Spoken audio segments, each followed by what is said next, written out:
Hello, hello mga kadresya! Yan, 7:35 na, pero ang dilim pa. Hatid na si Keisha sa school. Maaga yung rehearsal niya.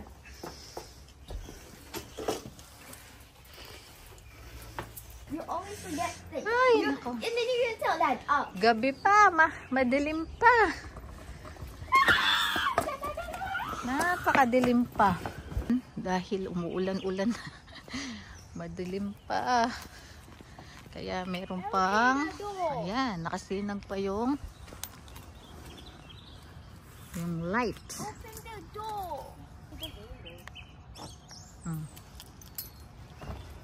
Ito na si Keisha.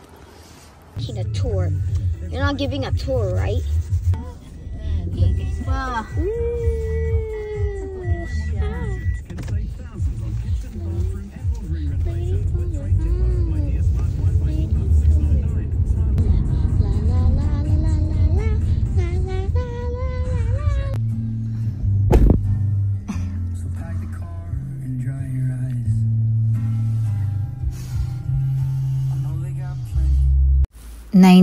AM pa ang pasok nila Keisha, pero maaga ko siyang dinrap sa school dahil may choir rehearsal sila ngayon.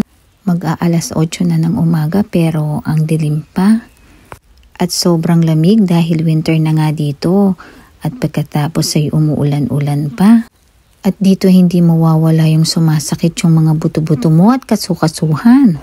Pero kailangan mo talagang yakapin ang lamig para mabuhay.